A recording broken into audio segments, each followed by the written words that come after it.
Nesse vídeo será ministrada a aula sobre novos danos, novas perspectivas na responsabilidade civil.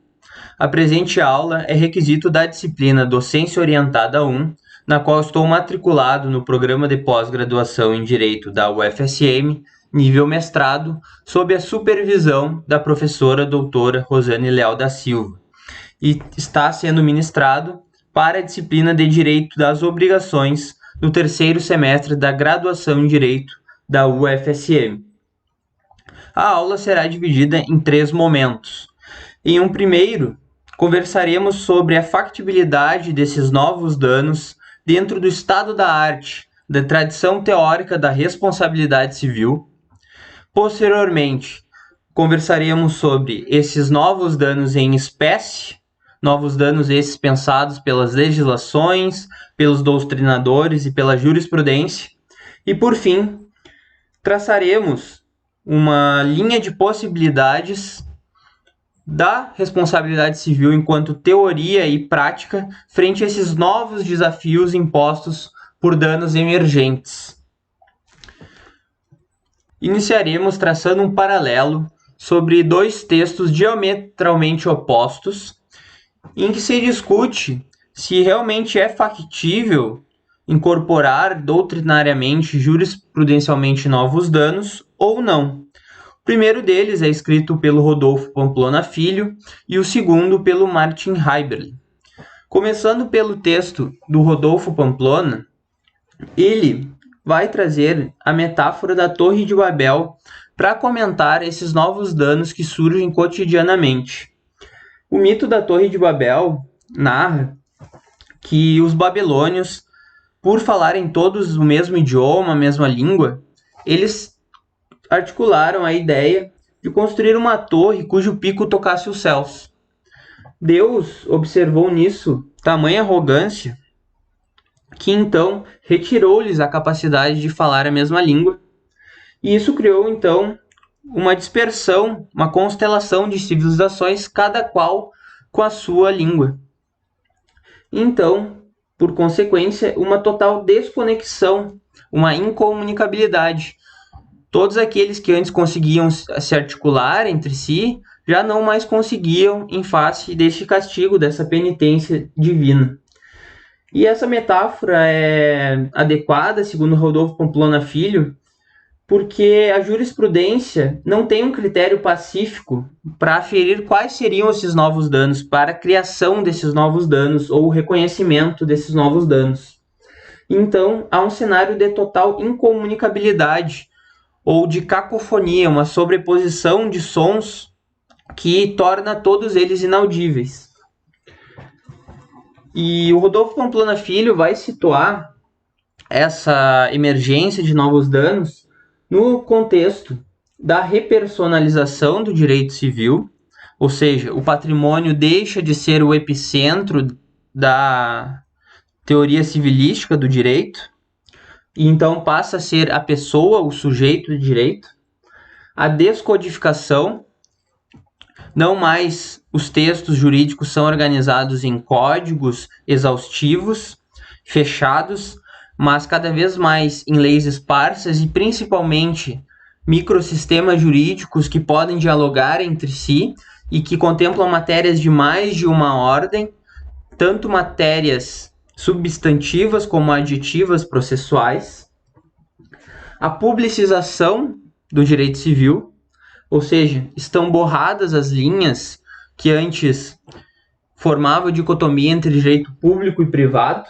E por fim, e mais importante, como o ápice desses outros 3 fenômenos, a constitucionalização do direito civil. Antes, a Constituição era lida a partir do Código Civil, que inclusive recebia apelidos, epítetos, como Constituição do dia a dia, Constituição do homem comum, Constituição do direito privado.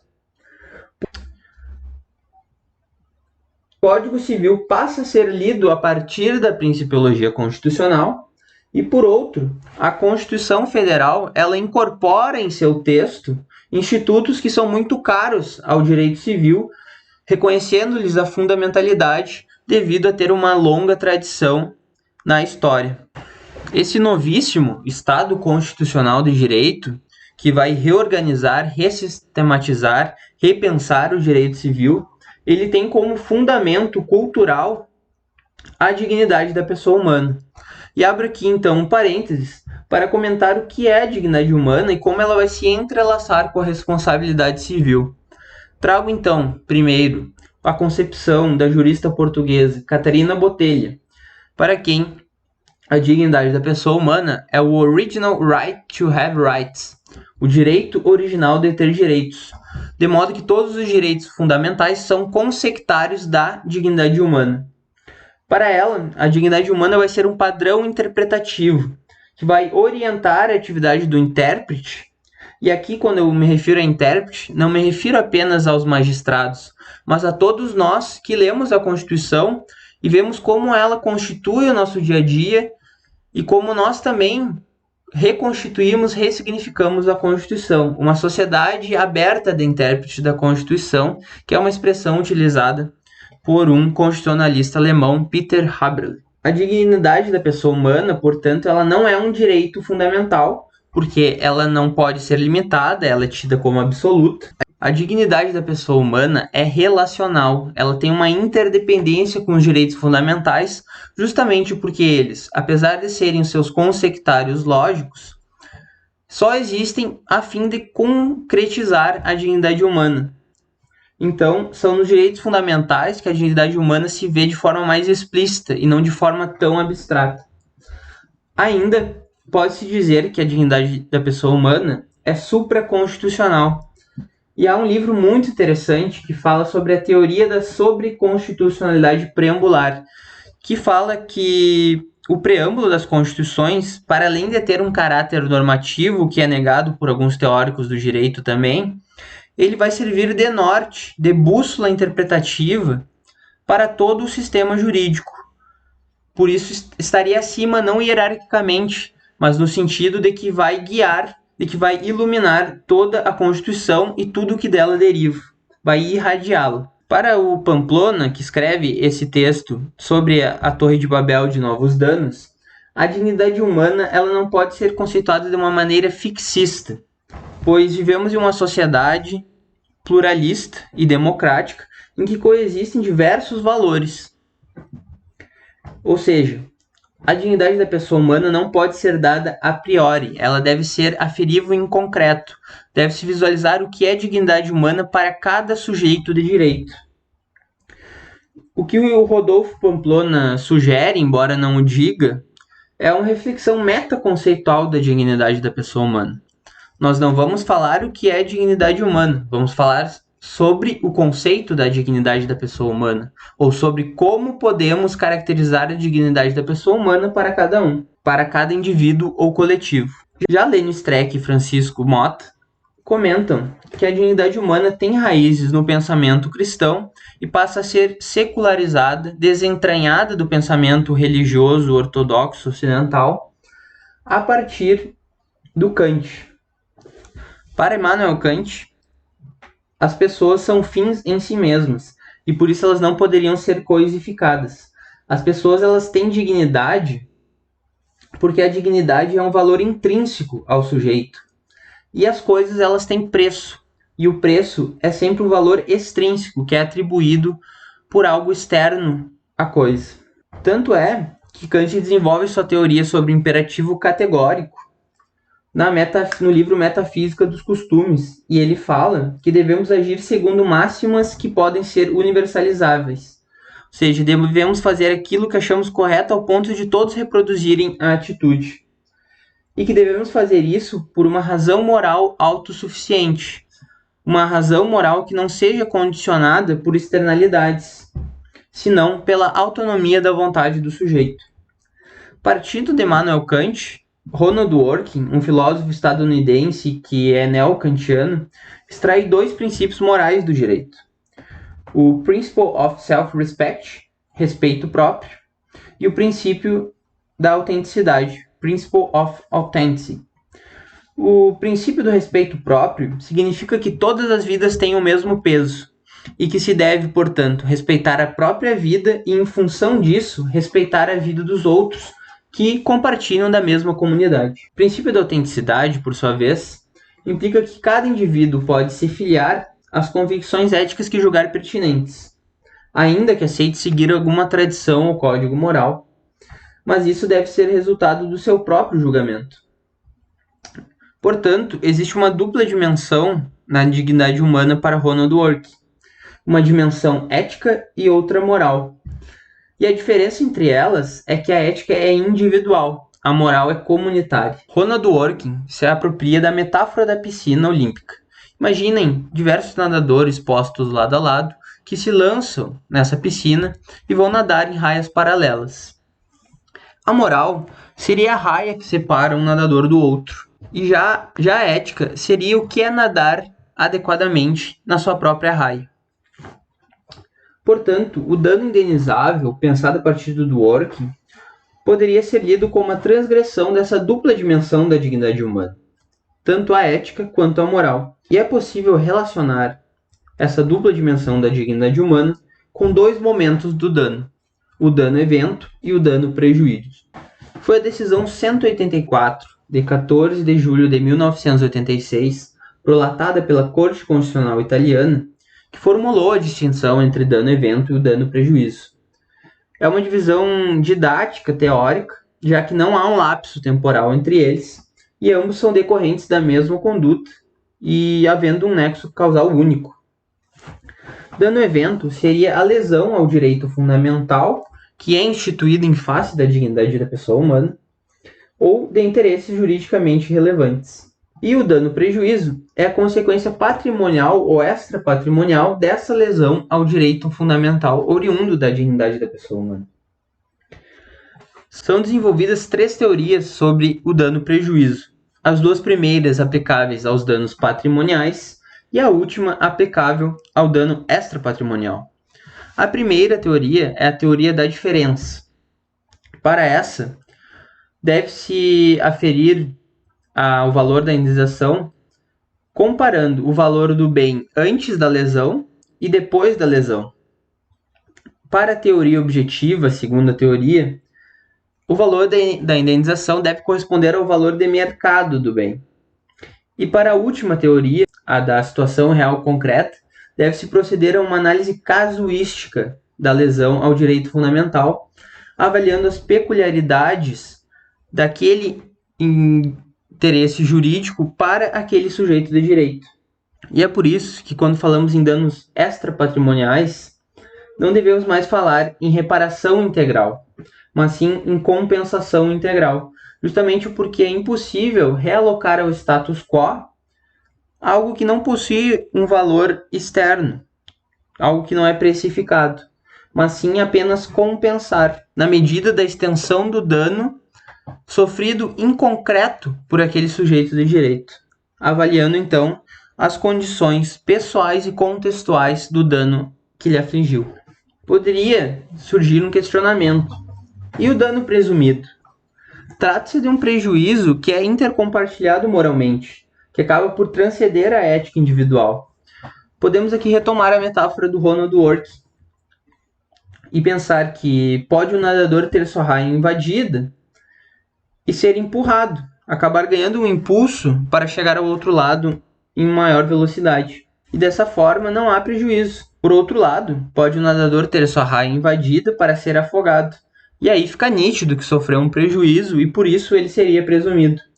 Em ambos os casos, houve a invasão da raia, que seria o dano-evento, pois é vedado, há um dever de não invadir a raia no qual o outro nadador está nadando.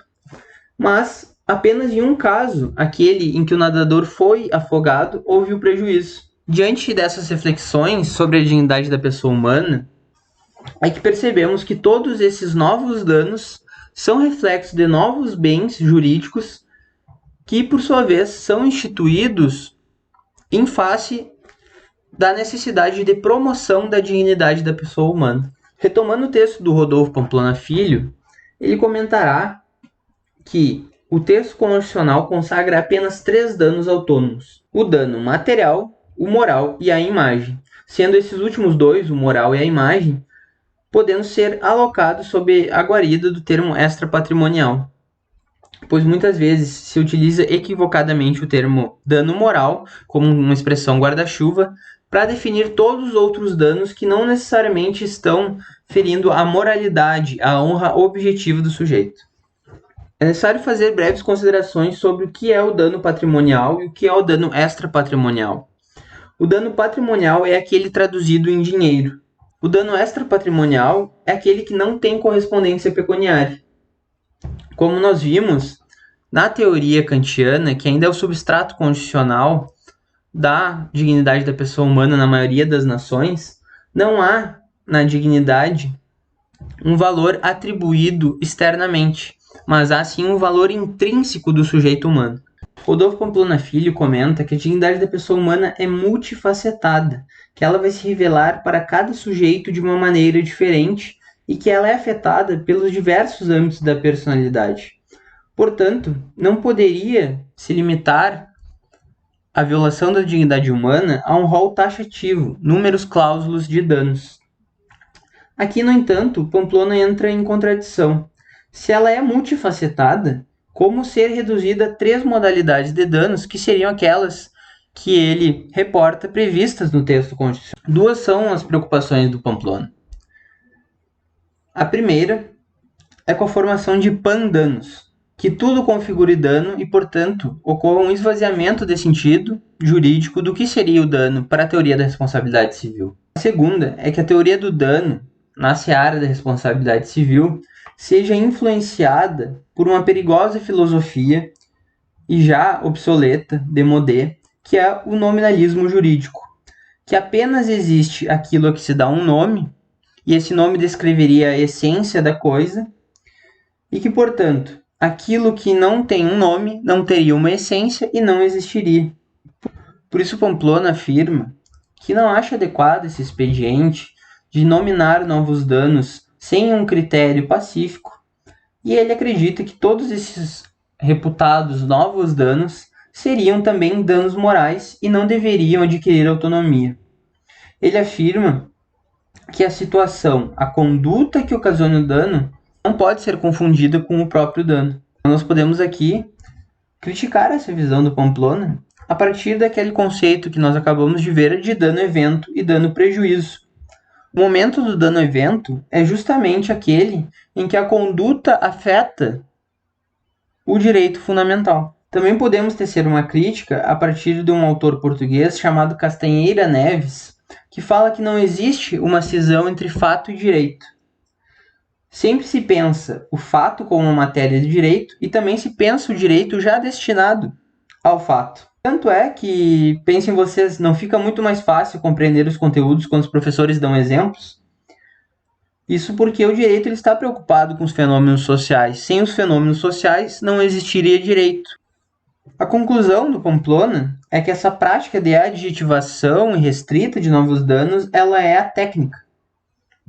E, por consequência, ela não amplia a proteção à pessoa, porque ela tem a tendência de cair em um regime de tipicidade de danos, que aqueles danos que não estariam listados, enumerados, não existiriam. E aí ocorre uma redução da tutela da dignidade da pessoa humana. Para ele, a mera existência da dignidade humana já pressupõe que um dano que ocorra, que atinja o sujeito, é protegido pela responsabilidade civil. Passamos então ao texto do Martin Heiberlin, e ele vai comentar que existe uma interpretação equivocada do princípio da legalidade constitucional e que no direito civil não se aplicaria o princípio da legalidade estrita, ou seja, aquilo que não está permitido está proibido, mas sim o princípio da mera legalidade. Aquilo que não está proibido está permitido. E, portanto, o argumento de que não existe previsão normativa expressa na Constituição, como sustenta o Pamplona, para a tutela desses novos danos é insustentável. Já que não existe proibição da proteção desses novos danos, eles devem sim ser tutelados pelo direito. Ele então inverte aquela lógica que era sustentada pelo Rodolfo Pamplona Filho. Não é possível presumir a inconstitucionalidade de novos danos porque a Constituição não os prevê. Justamente porque não os proíbe é que são possíveis. Outro argumento suscitado pelo Martin Heberlin é que os direitos fundamentais provenientes da dignidade da pessoa humana têm aplicação automática e imediata, em razão do artigo 5º, parágrafo 1º da Constituição Federal. E eles não seriam eficazes se não houvessem meios de tutelá-los. Aqui uma perspectiva bastante garantística. Também que a Corte Interamericana de Direitos Humanos já vem consagrando em sua jurisprudência novos danos. E, pelo artigo 5º, parágrafo 2º da Constituição, os direitos e garantias nela expressos não excluem aqueles decorrentes dos tratados internacionais dos quais o Brasil for signatário. Também é necessária a leitura do artigo 68 da Convenção Interamericana de Direitos Humanos, que aduz que todos os Estados signatários devem se comprometer a cumprir a jurisprudência formada pela Corte Interamericana de Direitos Humanos. Não apenas a Constituição tem essa abertura para danos emergentes, como também o Código Civil. E, segundo Martin Heberlin, são 4 os dispositivos do Código Civil que vão possibilitar a proteção de novos danos que não aqueles expressos literalmente na Constituição. O primeiro desses 4 artigos seria o artigo 12, que refere que pode-se exigir que cesse a ameaça ou a lesão a direito da personalidade. E, portanto, ao se referir a direito da personalidade, não se restringe apenas aos danos à moralidade do sujeito. O segundo é o artigo 186. Leio. Aquele que, por ação ou omissão voluntária, negligência ou imprudência, violar o direito e causar dano a outrem, ainda que exclusivamente moral, comete ato ilícito. O artigo fala genericamente em dano em um primeiro momento, mas entre vírgulas coloca, ainda que exclusivamente moral. Esse destaque para o dano moral não quer dizer que não possam haver outros danos extrapatrimoniais.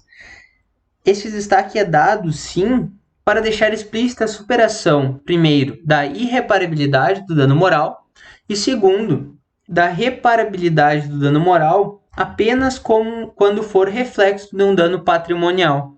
Essa foi a intenção do legislador quando colocou entre vírgulas, ainda que exclusivamente moral, e não excluir outros danos emergentes que têm natureza extrapatrimonial. O terceiro artigo é o 927, o artigo inaugural do título 9 da responsabilidade civil, e que aduz que aquele que, por ato ilícito, causar dano a outrem, fica obrigado a repará-lo. Aqui não há mais aquela menção ao exclusivamente moral, mas fala-se genericamente em dano, demonstrando que novas configurações de dano são também passíveis de tutela através do Instituto da Responsabilidade Civil. E, por derradeiro, o artigo 944, já no capítulo sobre a indenização, refere que a indenização mede-se pela extensão do dano. Portanto, deve-se indenizar todos os danos pelas suas respectivas extensões. Nesse cenário, é que a dignidade da pessoa humana se perfaz nos direitos fundamentais. E, em um contexto onde cada vez mais se discutem novos direitos fundamentais, novos interesses jurídicos relevantes, novos bens jurídicos, é que se deve também reconhecer que existem novos danos e que apenas com a proteção através da responsabilidade civil desses novos danos é que se pode, então, concretizar a dignidade da pessoa humana. A partir da contraposição entre esses dois textos, podemos responder a seguinte pergunta: tratam-se de novos danos ou velhos danos juridicamente reconhecidos? O professor Yuri Bolesina, na sua obra Responsabilidade Civil, vai nos dar essa resposta, e a qual eu manifesto concordância. As situações lesivas a direitos fundamentais abarcadas pelo direito são sempre situadas histórica e culturalmente. Portanto, há danos que eram indenizáveis e deixam de ser, e outros danos que não eram indenizáveis e passam a ser. Se o Constituinte não previu expressamente esses novos danos patrimoniais na Constituição, era porque naquele estágio cultural histórico ele ainda não os conhecia. Quando ele coloca todos os danos à personalidade sob a guarida de uma expressão guarda-chuva, como dano moral, ele o faz por ausência de técnica constituinte, como legislador originário que é. Sou estranho falar em ausência de técnica legislativa na Constituição, mas a própria história da Constituição tem um passado que mostra como escrever corretamente uma Constituição. A resposta que podemos fornecer, então, é que há o reconhecimento jurídico e a consequente tutela desses danos que já eram experimentados na vida em sociedade, mas que eles passam a adquirir autonomia e um nome próprio devido a essa peculiaridade que o contexto lhes fornece. A primeira modalidade do dano emergente que vamos trabalhar é o dano existencial. Foram dois professores italianos, Paolo Sendon e Patrizia Civis, que, escrevendo 2 artigos para a revista trimestral de Direito e Processo Civil na Itália, cunharam a expressão dano existencial. O dano existencial é aquele que acomete interesses jurídicos constitucionais e que são fruto da dignidade da pessoa humana, portanto, inerentes a ela. Muito interessante é a concepção de dano existencial que encontramos na decisão número 6.572 da Corte de Cassação Italiana, proferida em 24 de março de 2006. Nessa decisão, percebe-se que o dano existencial incide sobre aquelas atividades que não têm natureza econômica e que são desenvolvidas pelos sujeitos de direito, que alteram os seus hábitos de vida e que os levam a tomar escolhas de vida diversas daquelas que seriam feitas se não fosse acometido pelo dano existencial. O dano existencial vai ser aferível pela externalização da personalidade, diferente do dano moral, que tem uma característica de internalidade. Como exemplo, pode-se citar a decisão número 8.827, também da Corte de Cassação Italiana, que foi julgada em 31 de maio de 2003. O nascimento de um bebê se deu através de uma operação cesárea, mas o médico cometeu um erro que acabou deixando esse recém-nascido tetraplégico e com atrofia cerebral e, portanto, destituído de suas capacidades motoras e cognitivas. Não apenas se reconheceu o dano existencial para o bebê, já que o estado vegetativo trazia consequências severas para seu modo de estar e ser no mundo, como também se reconheceram os danos existenciais para o casal genitor desse bebê, já que eles teriam que alterar toda a sua rotina para cuidar permanentemente, diuturnamente, de alguém que não tinha capacidade de viver autonomamente, como também porque aquela relação de casal se viu afetada. O dano existencial ele se desdobra em várias outras modalidades de dano na tradição de pensamento francesa, principalmente. Pode citar o dano sexual, quando alguém, em razão de danos físicos, é incapaz de relações sexuais. Dano de ansiedade, um sujeito se vê angustiado, já que paira sobre ele uma incerteza sobre se será no futuro ou não acometido por uma moléstia. E o principal exemplo que nós temos são dos trabalhadores expostos ao amianto. Tem também o prejuízo de acompanhamento, que ocorre quando alguém está sendo vitimado por uma doença grave e há uma pessoa que está sempre ao seu lado, lhe cuidando. Então, acompanhar ela em seu leito de morte é uma atividade bastante traumática. A gente pode pensar agora a aplicabilidade desse dano para todos aqueles que estão cuidando de seus familiares que foram contaminados pelo vírus SARS-CoV-2, que foram afligidos pela doença Covid-19. Mas podemos mencionar o dano extrapatrimonial excepcional, que ocorre quando alguém tem condições de vida mudadas drasticamente, então uma pessoa perto dela precisa readaptar toda a sua vida para cuidá-la, já que ela se torna totalmente dependente. O dano extrapatrimonial evolutivo, sofrido por aquelas pessoas que têm doenças degenerativas, que são geralmente incuráveis, e portanto a responsabilidade civil aqui se projeta para o futuro e visa resguardar um futuro minimamente digno dessa pessoa em relação ao tratamento dessa doença, ao menos para amenizar os seus efeitos, que geralmente são bastante tenebrosos.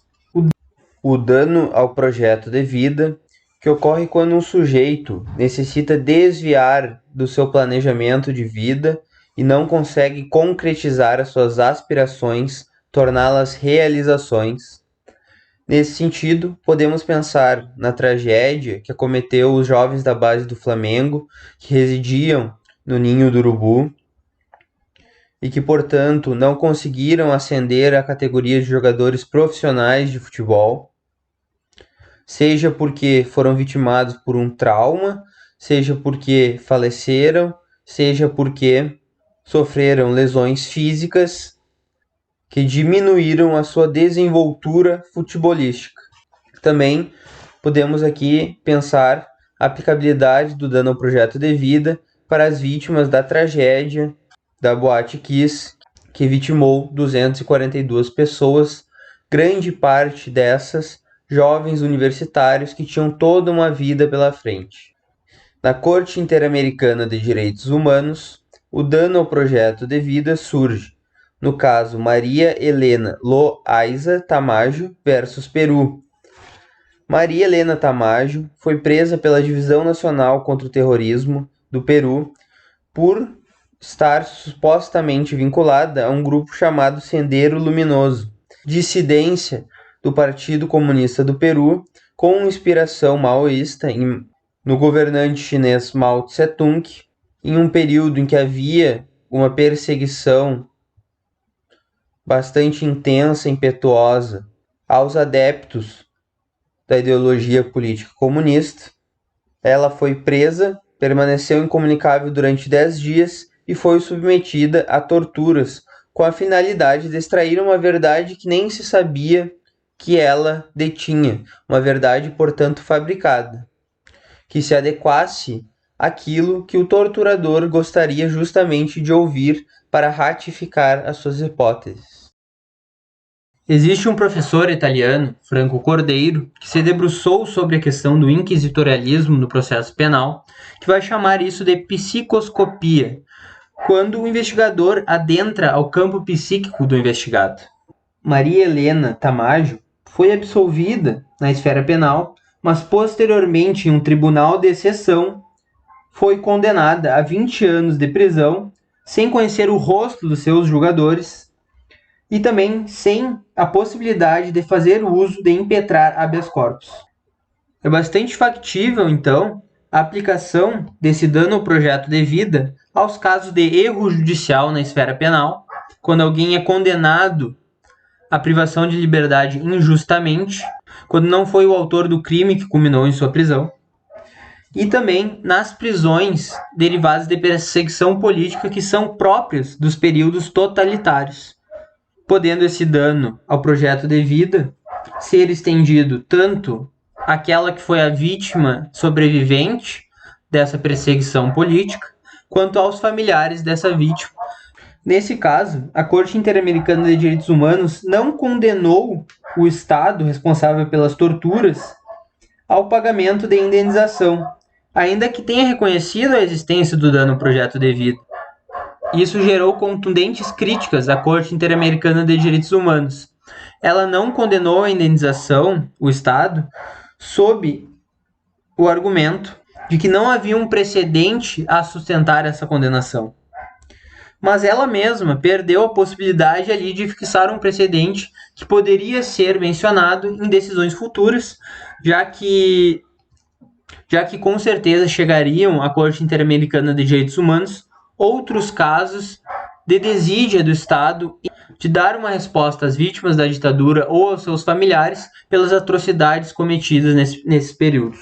Posteriormente, tivemos também na Corte Interamericana de Direitos Humanos o caso Niños de la Calle, Crianças de Rua versus Guatemala. Nesse caso, foram executados extrajudicialmente 5 crianças em situação de rua e 4 delas, antes da execução, foram vítimas de tortura. Se reconheceu aqui o dano ao projeto de vida, por um lado, porque eles foram ceifadas as vidas, mas também antes porque o Estado deixou-os viver numa condição de subvida, uma vida sem um mínimo comum de dignidade, que deveria ser estendida a todas as crianças, para que elas tenham então a possibilidade de se desenvolver plenamente, de amadurecerem, de sonharem. Que o Estado agrida as crianças não é uma normalidade, embora devesse ser. O Estado, muitas vezes, ainda age sob um paradigma de subproteção estatal, também pode ser chamado de paradigma tutelar ou menorista, em que há uma cisão entre aqueles que são chamados de crianças e aqueles que são chamados de menores. Os menores seriam os etiquetados socialmente, os negros, os pobres, marginalizados, e que vão então ser realocados para instituições totais, instituições onde são privados de liberdade, numa política eugenista de higienização das ruas. Felizmente, no âmbito da proteção internacional dos direitos humanos das crianças, tivemos avanços. Em 1959, com a Declaração Universal dos Direitos das Crianças, que instituiu o princípio do melhor interesse da criança, e, posteriormente, em 1989, com a Convenção Universal dos Direitos das Crianças, onde se instituiu a doutrina da proteção integral, que toda criança, indistintamente, merece uma proteção especial do Estado, da sociedade e da família. Temos também o préjudice d'agrément, dano de prazer, ou loss of amends of life, perda das amenidades da vida. Diferentemente do dano ao projeto de vida, pode ser observado em um nível macro da vida do sujeito, dedica-se essa modalidade de dano aos pequenos projetos que são desenvolvidos diuturnamente pelas pessoas. Nasce com uma concepção bastante elitista, em que apenas aqueles que desenvolviam com notoriedade atividades culturais ou esportivas poderiam pleitear indenizações quando sofressem um dano que lhes fizesse perder então essas amenidades da vida, devendo sempre fazer prova nos autos de que essa atividade tinha um valor único para si, que lhe causava um prazer diferente do que não causaria em outra pessoa e que era uma atividade já desenvolvida a longo prazo. Nesse modelo, então, podemos pensar em duas pessoas que sofrem lesões na língua e que perdem, então, o paladar. Uma delas era uma sommelier de vinhos ou uma degustadora de comidas e a outra não tinha nenhum hobby nesse sentido. Poderia pleitear o dano apenas a pessoa que tinha o hobby de degustar vinhos ou comidas. E aquela para quem comer ou beber é apenas uma atividade de subsistência, que não lhe causa nenhum prazer excepcional, não poderia então pleitear essa modalidade de dano. Houve um avanço na teoria e na jurisprudência sobre esse dano, e hoje ele se estende então para todos aqueles que perdem essas alegrias que são próprias da existência da pessoa e que lhe geram prazeres. Pode-se pensar então em férias arruinadas, quando uma agência de turismo comete uma falha, já que as férias é o momento do gozo do descanso, da fuga da rotina, a perda também dos sentidos, não só para aqueles para quem o sentido é condição de possibilidade para o exercício de uma tarefa cultural ou esportiva, mas porque os sentidos são o substrato biológico dos nossos prazeres, das nossas sensibilidades, e também um genitor ou uma genitora que, em razão de alguma lesão física, perde a capacidade de brincar com seus filhos.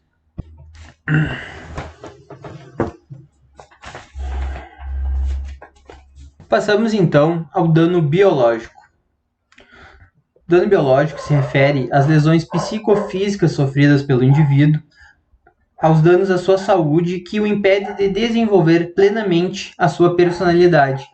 Portanto, o dano biológico está descolado, não leva em consideração a sua capacidade laboral, justamente para que não haja uma coincidência com os lucros cessantes derivados das lesões que sofre, a perda de ganho financeiro efetivo em razão da incapacidade de desenvolver uma atividade laboral que seja fonte de sua renda.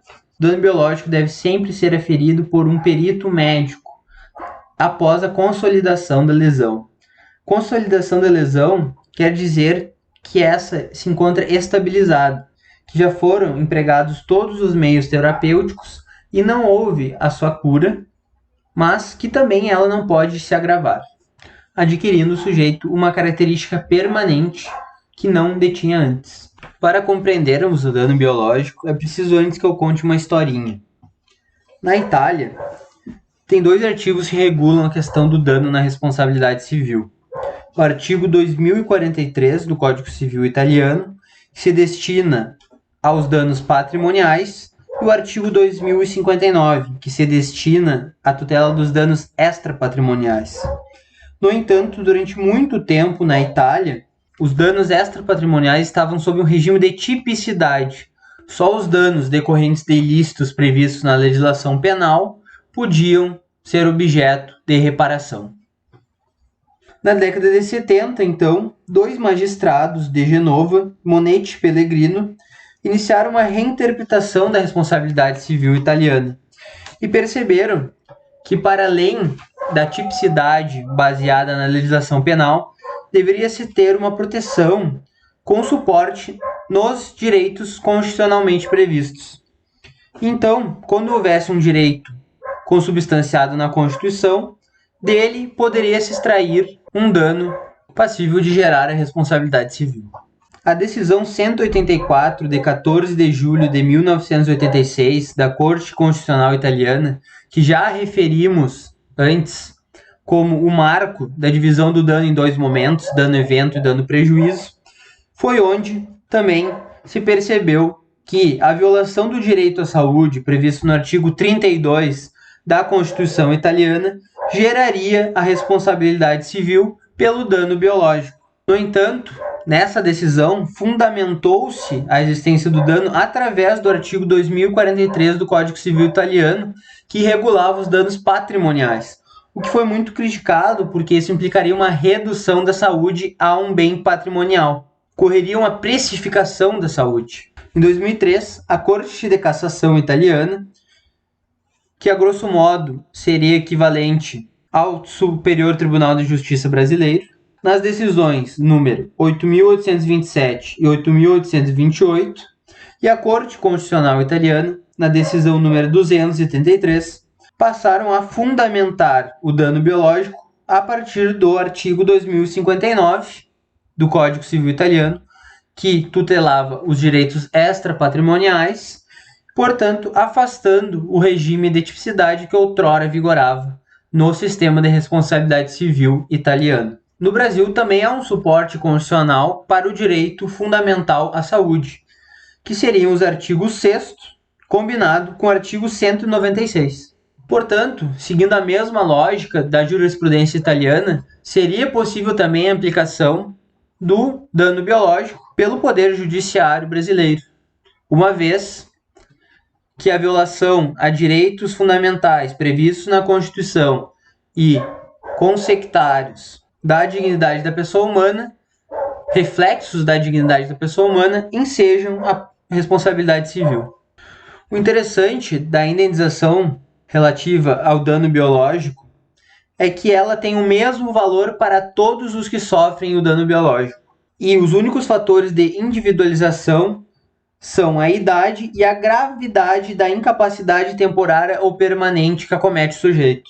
Essa uniformidade do valor da indenização é a característica principal que a difere dos lucros cessantes relativos aos danos materiais por aquilo que efetivamente o sujeito deixou de ganhar em termos de renda, de fonte de renda, em razão da incapacidade de exercer o seu labor. E por isso o dano biológico não vai ter relação com a afetação da saúde em termos de desenvolvimento da capacidade laboral, mas sim em termos de desenvolvimento da personalidade. Na Itália, o cálculo dos lucros cessantes eram feitos pela regra do sapateiro, que era a produção diária média do trabalhador multiplicado pelo número de dias que lhe restariam de vida, com base na expectativa de vida da população, subtraído o total de feriados. No Brasil, o cálculo dos lucros cessantes está previsto no artigo 950 do Código Civil, que peço licença para ler.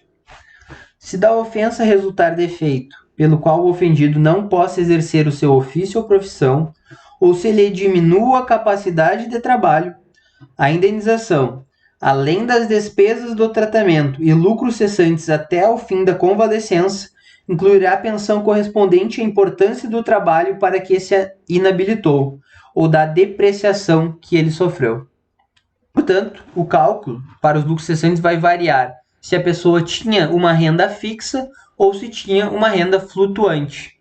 Essa exigência por uma uniformidade no cálculo da indenização levou a Corte de Cassação Italiana, na decisão número 10.263, de 20 de maio de 2015, a estabelecer um parâmetro nacional para o cálculo do valor indenizatório. Esse parâmetro são as tabelas de Milano. A tabela de Milão ela vai ter como desiderato propiciar um tratamento equânime a todos aqueles que forem vitimados por um dano à sua saúde, lesões psicofísicas, dano biológico. Tem também como objetivo diminuir a margem de discricionariedade do juiz na aferição da indenização relativa ao dano biológico sofrido. No entanto, olvida-se o princípio da isonomia, que seria tratar desigualmente os desiguais na medida de sua desigualdade. Portanto, é passível de críticas esse tabelamento da indenização respectiva ao dano biológico, uma vez que acaba regredindo aquela teoria objetiva do dano-prejuízo, em que a indenização pelo dano sofrido corresponderia ao valor de mercado. Criar uma tabela de indenização para o dano biológico seria o mesmo que atribuir um preço à saúde. Há inclusive sites na internet onde você pode colocar a respectiva pontuação presente na tabela, a idade e aí ela vai lhe dar a porcentagem máxima de personalização da indenização do dano biológico.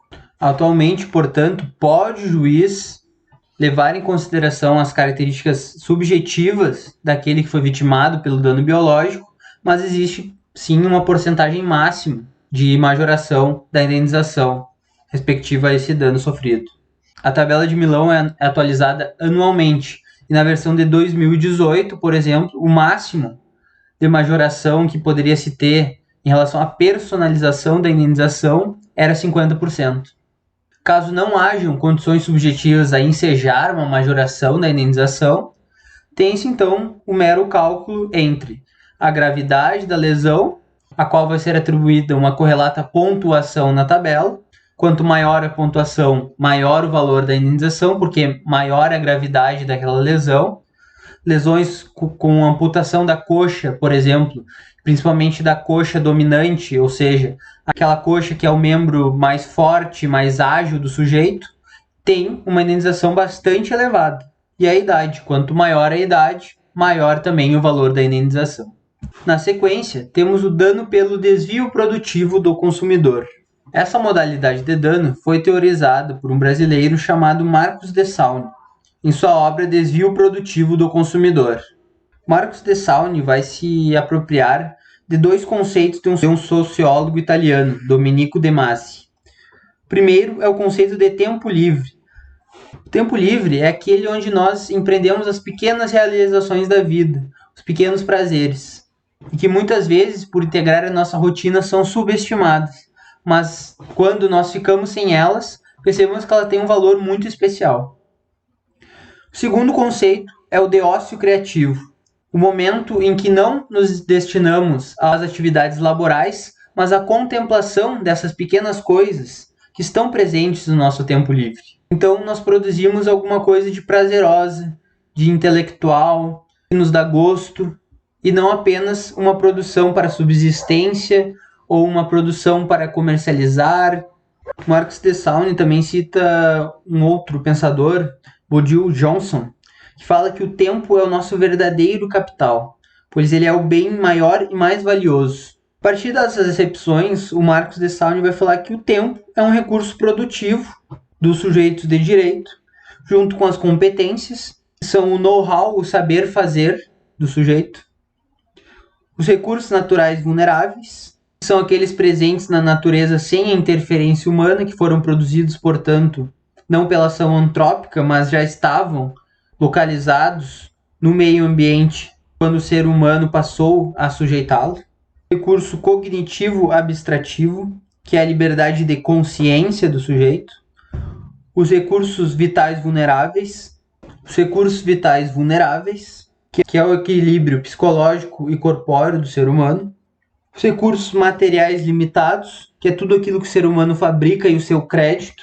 Os recursos volitivos condicionados, que é a liberdade de expressão, de disposição, de agir do ser humano, portanto transcendendo a consciência. E que vai afirmar então que o tempo é um recurso, além de produtivo, escasso, justamente porque nós temos pouco tempo para a realização de muitas atividades. No direito consumerista, nota-se que há uma disparidade destes recursos entre o consumidor e o fornecedor. há sempre uma hipossuficiência do consumidor em relação ao fornecedor, seja em questão de tempo, das competências, dos recursos naturais, da consciência, que a gente pode pensar nas influências da publicidade sobre o nosso inconsciente, que sempre transborda para a nossa consciência e que, portanto, também vai nortear o nosso agir sem percebermos. Afeta também os nossos recursos vitais vulneráveis, porque o desejo pelo ter algo sempre produz mudanças, inclusive no nosso corpo, na nossa mente. Os recursos materiais limitados, porque o fornecedor geralmente tem mais crédito que o consumidor, tem condições financeiras mais abastadas. E os recursos volitivos condicionados, por fim, basta pensar nos contratos de adesão a que são submetidos os consumidores. No entanto, por ser o tempo o maior capital do ser humano, dá-se uma atenção especial a ele. E aqui é muito importante falar sobre as características do tempo, que são a intangibilidade. O tempo não é palpável, nós não podemos tocá-lo, manejá-lo, senti-lo. A ininterruptabilidade, nós não podemos pausar o tempo. A irreversibilidade, não podemos retroceder no tempo para modificar nossas ações. A inacumulabilidade, o tempo que passa não se acumula com o tempo presente. E a irrecuperabilidade, não podemos resgatar o tempo passado. Quando despendemos tempo em uma atividade, estamos priorizando ela e deixando de lado outra atividade que poderíamos estar realizando. Além disso, o tempo ganha novos contornos e novas importâncias na sociedade contemporânea. Vivemos a era da aceleração, da instantaneidade, onde longos intervalos de espaço são comprimidos em curtos espaços de tempo, em que passamos de um tempo que antes era burocrático, era rítmico, ditado pelas instituições, que tínhamos rotinas estáveis, que tínhamos horas pré-determinadas para determinadas situações, basta pensar na hora do almoço, meio-dia, na hora da janta, na hora de dormir. Basta pensar também na questão dos sinos das igrejas que tocavam ao meio-dia e à meia-noite, portanto, nos dando uma noção mais segura do tempo, para um tempo intemporal, onde se apagam as sequências de eventos de um tempo que antes era linear e recombinam-se em ordens aleatórias.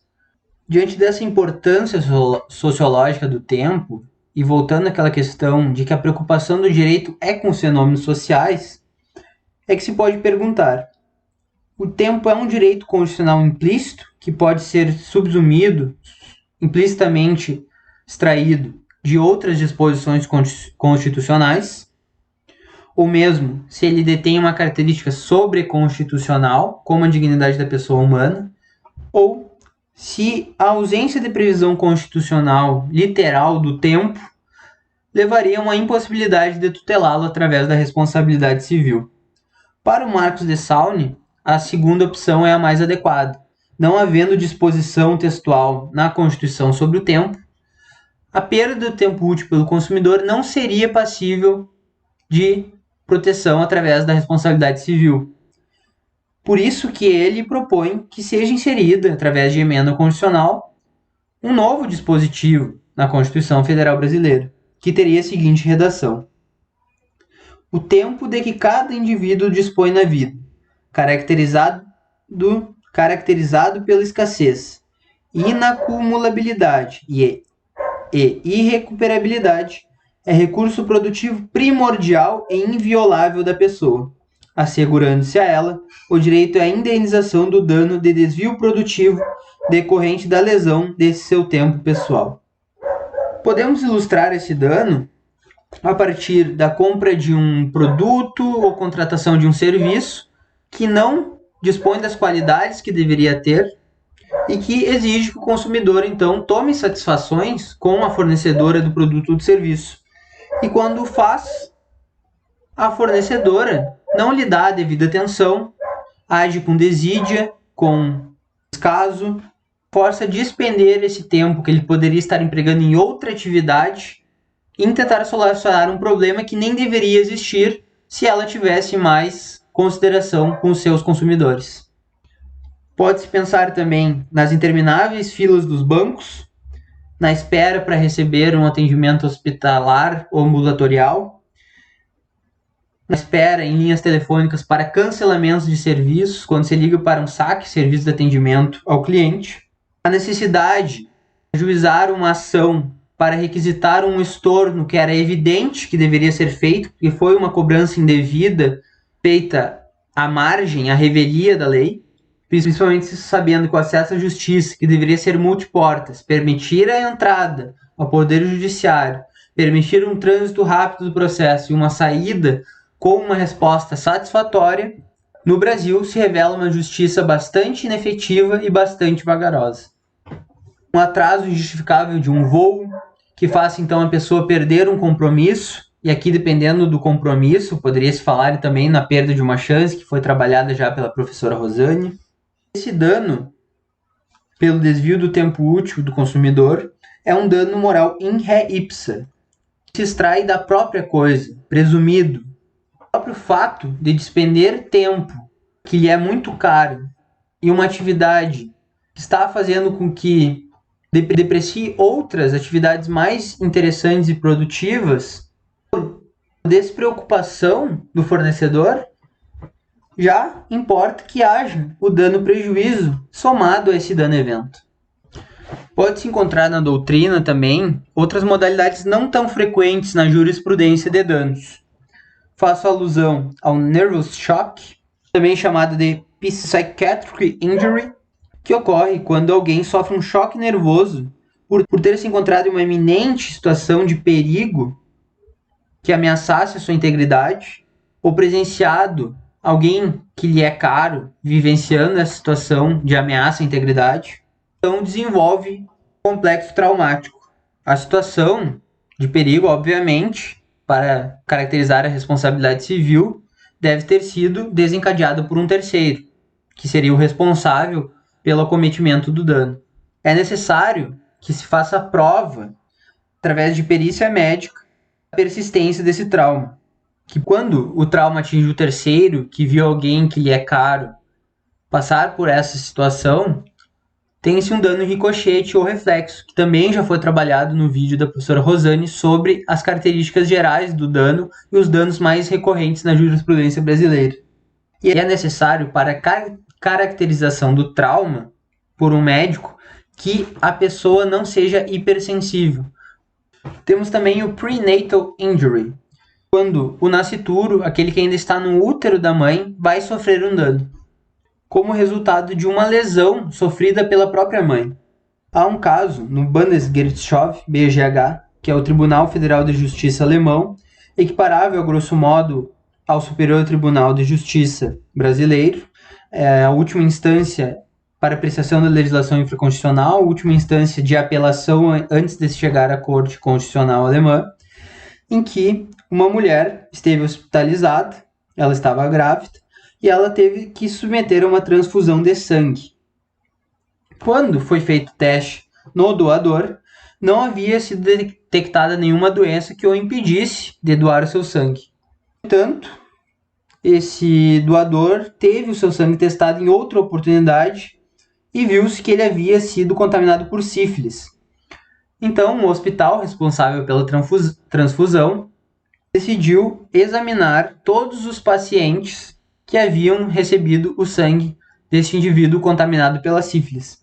E, quando chamaram essa mulher, perceberam que ela havia sido infectada também pela sífilis e, consequentemente, o seu filho havia adquirido a doença de forma congênita, hereditariamente.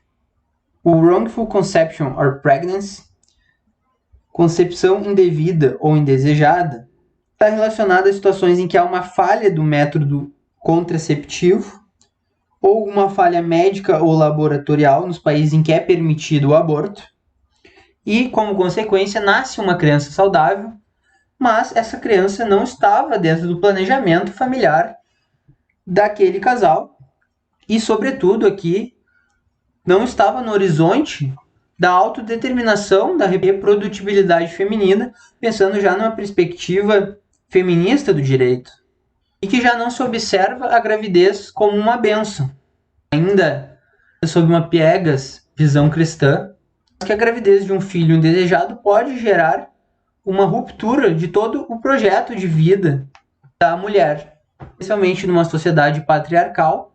Tem uma alta estatística de abandono paternal, e não apenas o abandono financeiro, como também o abandono afetivo. A ocorrência desse dano, então, gera o ressarcimento das despesas com o parto e também danos morais pelo desconforto da gravidez, que não era desejável. Foi um efeito colateral da relação sexual. No entanto, existem controvérsias se as despesas gastas com a criação do filho deveriam ser ressarcidas ou não. A discussão sobre essa questão está arraigada nessa perspectiva de que, bem, se a criança nasceu, pressupõe-se que no momento de seu nascimento em diante vai se criar uma relação de afetividade dos genitores com o recém-nascido, que vai se desenvolver pelo resto da vida, e não faria sentido, então, já tendo ganho essa vida, que se indenizasse pelos gastos, já que também é um dever constitucional dos genitores ampararem a sua prole. Que é aqui também um dever humano de cuidado com o recém-nascido, com a criança, pensando também numa perspectiva de proteção integral. Na jurisprudência brasileira, há o caso das pílulas de farinha que chegou até o STJ. Eram pílulas anticoncepcionais que eram tomadas pelas mulheres, que eram placebo, elas não tinham o princípio ativo que evita a concepção. Portanto, as mulheres que ingeriam essas pílulas de farinha, em algum momento ficaram grávidas e pleitearam a indenização em face das indústrias de fármacos responsáveis pela produção das pílulas anticoncepcionais.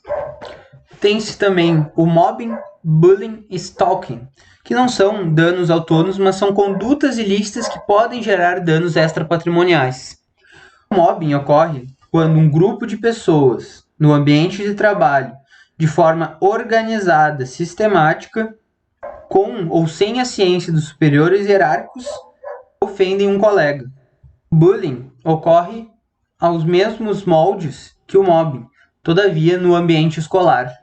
O stalking, por sua vez, é a conduta de perseguir alguém, violando aquele direito clássico que se chamou The Right to be Alone, direito de estar só, entrando sem autorização no círculo pessoal e privado de um sujeito, por uma obsessão, insuflando-lhe temor. O dano moral coletivo, que também pode ser chamado de dano social ou difuso, é aquele que ofende direitos coletivos e difusos, e vai gerar uma sanção pecuniária de caráter punitivo aos causadores.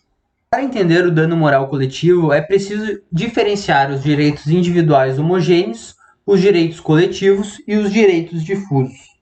Os direitos individuais homogêneos são aqueles decorrentes de uma origem comum. Podemos pensar, por exemplo, em quedas de aviões que vitimam uma série de pessoas que estavam no local onde ocorreu o impacto da aeronave. Os direitos coletivos são aqueles de natureza indivisível que pertencem a um grupo determinado ou determinável de pessoas que estão ligadas por uma relação jurídica base.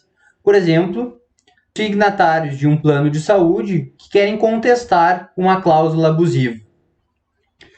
E os direitos difusos são aqueles em que há uma indeterminabilidade dos titulares, também há uma ausência de relação jurídica base e que o bem jurídico que tutelam é indivisível.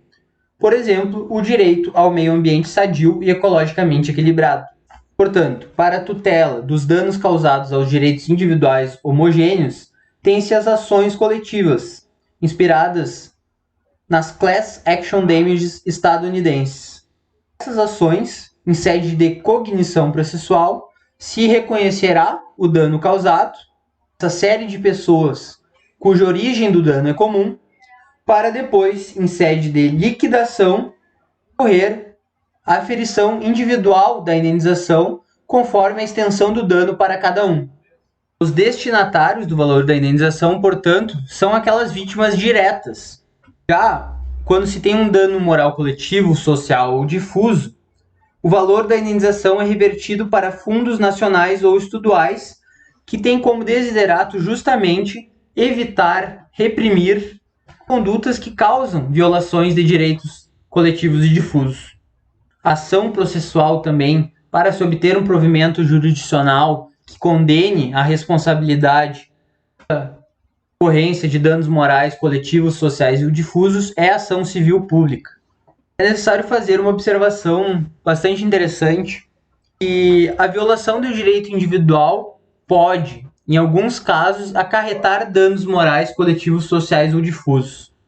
Um exemplo, os discursos de ódio cometidos contra alguma minoria, uma vez que, ainda que se ofenda uma pessoa em específico, quando se a ofende por uma característica que a faz vítima de opressão na sociedade, transcende-se o sujeito e tem-se uma vitimização difusa. Nessa seara, podemos pensar, por exemplo, nas práticas de racismo, de LGBTfobia, de misoginia, capacitismo.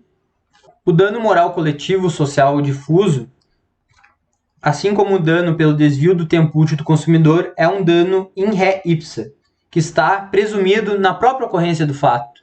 O dano-prejuízo é invariavelmente consequência do dano-evento. Na edição 125 da Jurisprudência em Teses do STJ, foi registrado o entendimento de que o dano moral coletivo aferível in re ipsa é categoria autônoma de dano relacionado à violação injusta e intolerável de valores fundamentais da coletividade. Diante dessa constelação de danos emergentes, note-se que a responsabilidade civil clássica, repressiva, é insuficiente para dar conta da complexidade do direito atual. Portanto, deve-se pensar numa responsabilidade civil sem dano ou preventiva. Para se conjecturar essa responsabilidade civil preventiva, invoca-se a tutela inibitória, pensada por dois doutrinadores italianos, Aldo Fignani e Cristina Rapsard, e importada para o Brasil pelo professor da Universidade Federal do Paraná, Luiz Guilherme Marinoni. A tutela inibitória, ela se dirige mais ao futuro do que ao passado. Ela rompe com aquela metáfora do juiz como historiador, que pretende reconstruir os fatos do passado através do acervo probatório para então chegar a uma resposta. O juiz aqui precisa decidir com base em juízos probabilísticos. Portanto, a tutela inibitória dirige-se à não ocorrência do ilícito lato sensu, que é aquele previsto no artigo 186 do Código Civil. No entanto, não tem pressuposto para a configuração da responsabilidade civil a ocorrência do dano, uma vez que o seu fito é evitá-lo. A tutela inibitória, ela foi incorporada ao texto do novo Código de Processo Civil no artigo 497, parágrafo único, que diz: para a concessão da tutela específica destinada a inibir a prática, a reiteração ou a continuação de um ilícito ou a sua remoção, é irrelevante a demonstração da ocorrência de dano ou da existência de culpa ou dolo. Ainda que se pense primordialmente a tutela inibitória no campo do processo civil, é possível transportá-la também para o campo material civil, com a tomada de atitudes que visem evitar a ocorrência de danos. Desse modo, a reparação ou a compensação, quando for um dano extrapatrimonial, se torna a última racha do sistema de responsabilidade civil, apenas quando a prevenção falhar. O ressarcimento pelos danos sofridos seria um modo de prevenção indireta, uma vez que a responsabilidade civil tem três funções sempre: a ressarcitória, a punitiva ou sancionatória e a preventiva ou dissuatória. Já a inibição do acontecimento danoso seria um modo de prevenção direta.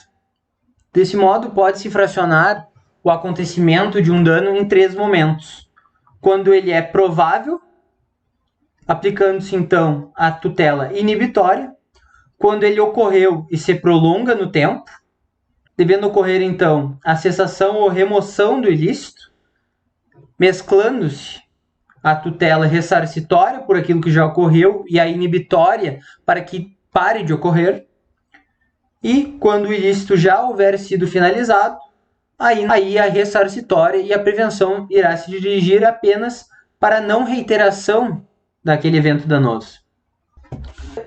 Keila Pacheco Ferreira faz uma observação muito interessante.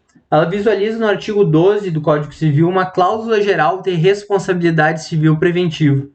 Cláusula geral é aquela disposição do Código Civil que, porque imbuída de um caráter moral, orienta a atividade do intérprete, torna a aplicação do direito menos engessada, permitindo coevoluir direito e os desafios da nova sociedade que se complexifica a cada dia.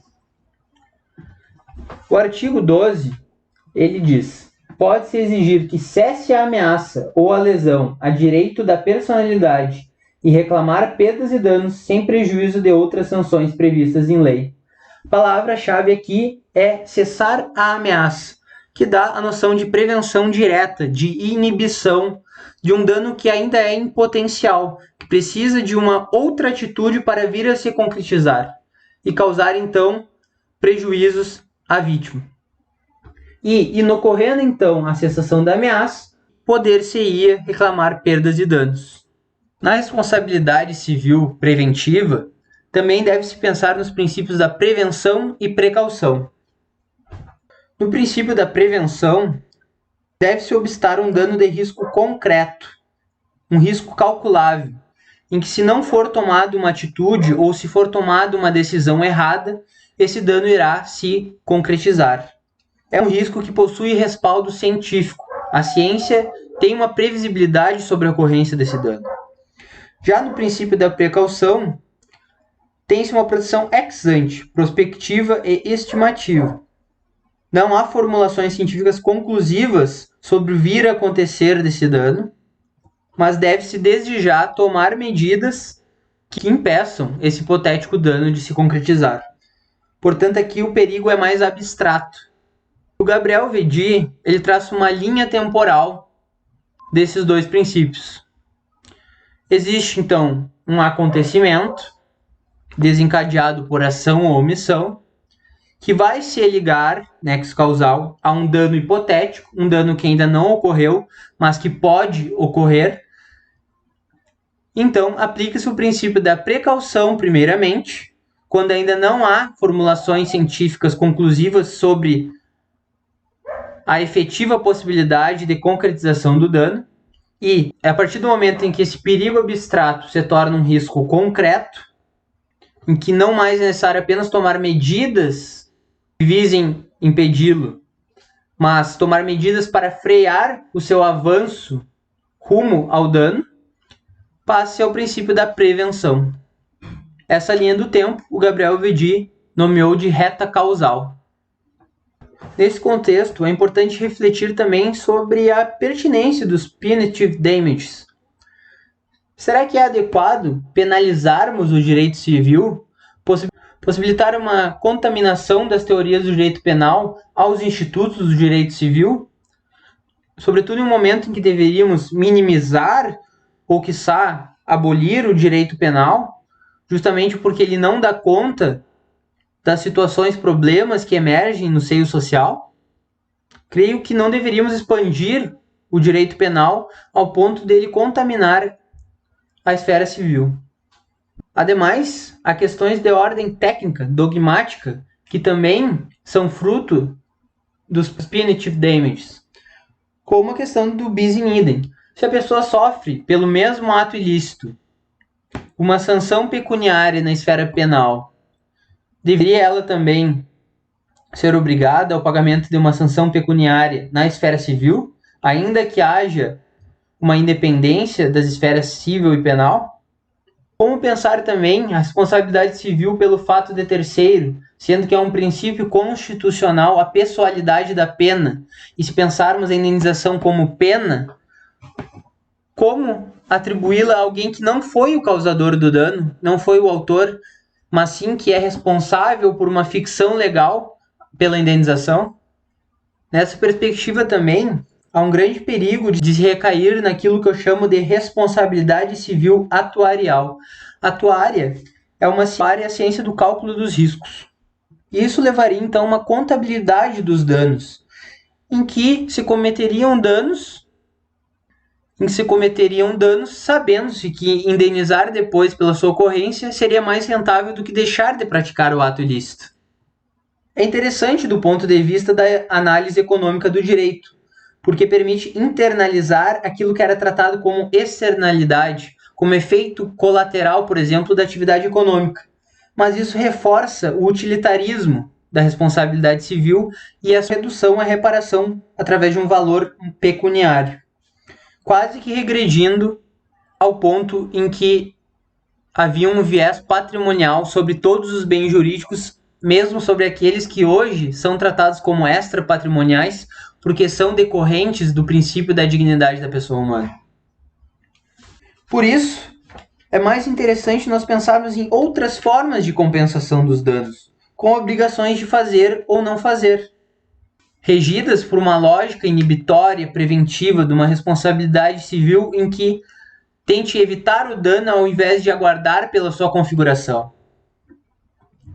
Um caso muito interessante foi o do recurso extraordinário número 580-252, em que, sabendo-se que há um estado de coisas inconstitucional no sistema carcerário brasileiro, que lá se é submetido a circunstâncias degradantes, a superlotação, ao invés de aplicar uma indenização, uma atribuição de valor pecuniário ao recorrente, que estava preso, optou-se por remir sua pena, por perdoar um período determinado de dias em que ficaria privado de sua liberdade, ficaria em cárcere. Pode pensar também na função promocional do direito que foi teorizada pelo jurista italiano Norberto Bobbio. Para Bobbio, a sanção pode ser tanto positiva quanto negativa. Há a capacidade tanto de punir como de premiar. Então, para aqueles que têm uma atitude super conforme à lei, poderia-se pensar em determinadas premiações, como subvenções públicas às empresas que tomassem medidas para evitar danos à sociedade, que tivessem uma atividade empresarial compatível com a lógica dos direitos humanos. Se pensar, por exemplo, no programa das empresas cidadãs, que, quando estendem o período de licença maternidade e licença paternidade, tem como retribuição pública isenções fiscais. Também poderia se pensar em prêmios para aqueles que aplicam em concreto o princípio da precaução e o princípio da prevenção, que começam a impedir hipotéticos danos desde o momento em que não há uma evidência científica conclusiva sobre a sua ocorrência, há um perigo abstrato, até o momento em que, prospectando a possibilidade de ocorrência de um evento danoso, já respaldado cientificamente, tomam medidas mais diretas, mais incisivas, para que não haja esse dano. Comentamos então os danos emergentes, percebendo que são velhos danos com reconhecimento jurídico antes impossível pelo estado da arte constitucional, pelo estado da arte dos direitos humanos. Comentamos também os danos em espécie e, por fim, vimos os desafios e as possibilidades da responsabilidade civil frente a esses danos. Muitos podem ficar preocupados e inquietos com o fato de que muitos desses danos ainda não chegaram ao Poder Judiciário brasileiro, tampouco são comentados com afinco pela doutrina brasileira. Mas é muito importante estudar de forma comparada os institutos jurídicos, porque hoje em dia temos um direito em rede, uma transnacionalização do direito, de modo que, inclusive, há diálogos entre jurisdições, há empréstimos de ideias constitucionais, dispositivos e conceitos de constituições de um país que são incorporados, seja pelo constituinte originário ou pelo constituinte subsequente, através de emendas constitucionais.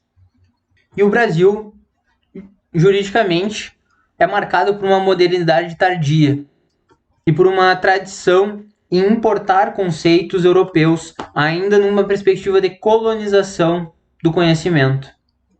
Mas pensando a partir dessa realidade de outros países e trazendo ela para a realidade marginal brasileira, é que podemos pensar então como a responsabilidade civil deve ser adequada ao nosso contexto.